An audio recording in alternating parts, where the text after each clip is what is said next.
아 빨리 조립해줘 빨리. 잠깐! 돈은 내 돈으로 샀는데?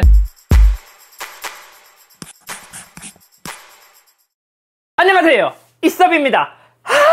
또 오늘 제가 데스크탑 조립하는 영상을 진짜 열심히 찍었는데 앞부분을 날려버렸어요. 그래서 이번에는 다른 부가적인 모두 빼고 바로 박스 뜯는 것부터 시작하도록 할게요. 어디 구린내 나지 않나? 몰라? 니 똥 쌌지? 미안. 컴퓨터 부품 박스를 뜯을 때는 항상 기분이 좋죠. 왜냐? 새로운 PC를 조립하니까요. 잘라주고.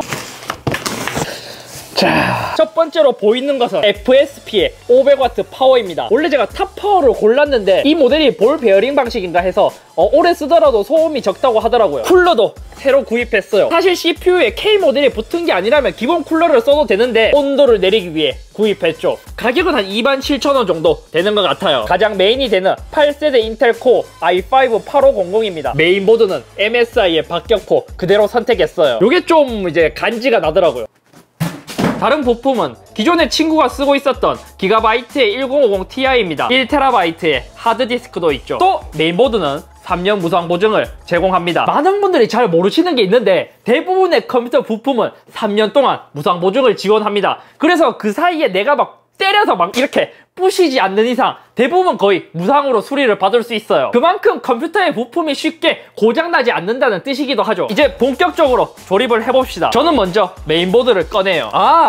SSD도 함께 들어있습니다. SSD도 많은 분들이 추천해주신 킹스톤의 A1000 NVMe SSD로 골랐어요. 근데 이 킹스톤의 A1000이 제대로 된 NVMe는 아니에요. 물론 SATA3에 비해서는 빠른 속도입니다. 그리고 이제 8GB의 램이 2장 들어있습니다. 메인보드는 이렇게 들어있고 안쪽에 사용 설명서하고 CD 필요 없는 거는 이제 다시 닫도록 하겠습니다. PC 조립에서 먼저 해줘야 할 것은 CPU를 장착해줘야 됩니다. CPU 장착법은 옆에 있는 레버를 밑으로 눌려서 이제 옆으로 잡아당기게 되면 이렇게 들어 올릴 수 있게 되죠. 그럼 여기에 CPU를 장착하는 거예요. 라이젠과 인텔 굉장히 많이 고민했는데 게임용 PC이기 때문에 인텔을 선택했어요. CPU는 이렇게 열어서 쏙, 이 스티커 필요 없고요. 위에 CPU가 있고 초코파이 쿨러라고도 하는 제품인데 사실 오버클럭을 하지 않는다면 충분한 쿨러예요. 평범하게 쓰기에는 괜찮은데 또 라이젠의 기본 쿨러를 보면 굉장히 허접하다는 걸 알 수 있는 쿨러예요. 그래서 저는 사제 쿨러를 구입했습니다. CPU는 이렇게 조그마하게 생겼어요. 이게 CPU인데 앞쪽에는 이제 i5 문구를 볼 수 있죠. CPU를 장착하는 방향은 오른쪽 밑에 보면 화살표가 있거든요. 화살표를 메인보드 이쪽에 보면 이제 조그마하게 표시가 되어 있어요. 그럼 표시가 되어 있는 쪽으로 그냥 살포시 올려놓고 레버를 역순으로 딱 넣어주게 되면 이 커버까지 분리되게 됩니다. 다음에는 SSD입니다. 요렇게 작은 게 SSD예요. 혹시나 몰라서 수리 받을 수 있으니까 스티커 요거를 SSD에 붙여주도록 할게요. 그리고 요즘은 M.2 방식의 SSD를 많이 써요. 왜냐면 일반적인 이런 하드디스크를 장착할 경우 케이블로 따로 연결해줘야 하지만 요즘은 여기 있는 M.2 슬롯에 그냥 SSD를 그냥 눌려서 넣어주면 돼요. 이거는 좀 이따가 연결해주도록 할게요. 그리고 다음은 램입니다. 램 장착법도 쉬운 게 메인보드에 보면은 1212라고 되어 있고 또 12가 퍼스트라고 적혀있는 부분이 있어요. 먼저 끼워야 할 1, 2번이 요 두 개예요. 이렇게 홈에 맞게 넣어주고 양쪽을 딱 소리 날 때까지 눌려주면 됩니다. 딱. 그리고 다음은 이제 쿨러를 장착해 줘야 되는데 생각보다 이 쿨러가 조립하기가 사실 기본 쿨러에 비해 좀 귀찮아요. 쿨러 장착법은 하단에 있는 스티커를 떼내고 요 가이드를 이런 식으로 연결해 줘야 되는데 메인보드 뒤에 요거를 부착해야 돼요. 요거는 양면 테이프로 되어 있기 때문에 그냥 요 부분을 떼서 요렇게 이제 부착해 주면 됩니다. 그리고 다시 뒤집어서 이렇게 장착해주면 되는 것이죠. 근데 쿨러를 장착하기 전에 CPU와 쿨러와 이제 열을 교환을 해야 하니까 여기에 써멀 그리스라는 걸 발라줘야 돼요. 이 써멀 그리스는 많이 바른다고 좋은 게 아니에요. 적당량을 발라주는 게 가장 좋고 위에 살포시 올려준 후 나사를 돌려주면 됩니다. 나사는 대각선으로 조립해주는 게 좋아요.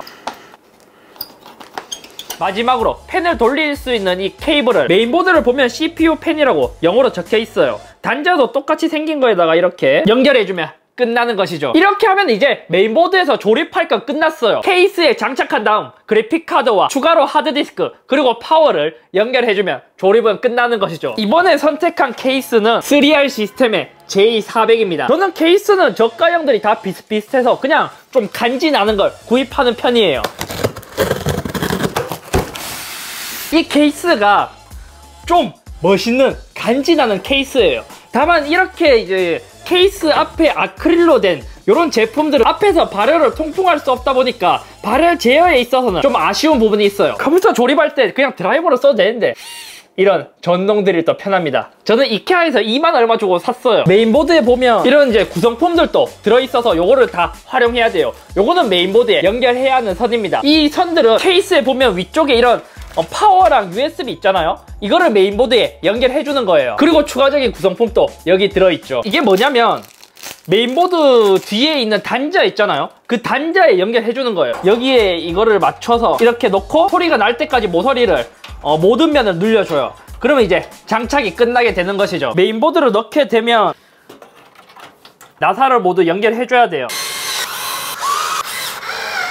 M.2 SSD에 나사를 연결해주고 하드디스크는 여기 슬롯에 장착을 해주면 돼요. 메인보드에 있는 케이블도 연결해야 하는데 요거는 케이블에 보면 뭐 USB, HD 오디오라고 있는데 대부분 메인보드에 있는 단자 구멍에 맞춰서 넣으면 돼요. 메인보드에도 동일하게 글자가 쓰여져 있어요. 이제 그래픽카드와 파워 장착만 남았어요. 그래픽카드의 라인 개수만큼 뚫어줘야 돼요. 장착하고 나서 여기 이제 끝부분에도 잘 조여줘야 돼요. 이제 정말 마지막으로 파워만 남았습니다. 파워 장착법도 어렵지 않아요. 그냥 뜯어서 이게 케이스마다 조금씩 다른데 요즘은 케이스 하단에 파워를 많이 장착해요. 펜 부분은 통풍이 되도록 이제 하단을 향해서 넣어주면 됩니다. 그리고 파워에 있는 나사를 이제 각각의 메인보드 그리고 하드디스크에 전원을 공급해주면 됩니다. 메인보드, 그래픽카드, 하드디스크 보통 이렇게 많이 필요하죠. 이렇게 일단 파워선을 연결하고 선 정리까지 마무리해줬어요. 사실 선 정리하기 전에 케이블을 연결해서 모니터 화면까지 들어오나 보고 완전히 정리를 해야 하지만 이제서야 케이블을 연결해서 불만 들어온지 확인하고 모니터를 물려보도록 할게요. 저 알아. 저 요 밑에 그 제품 키 있지니 좋나요?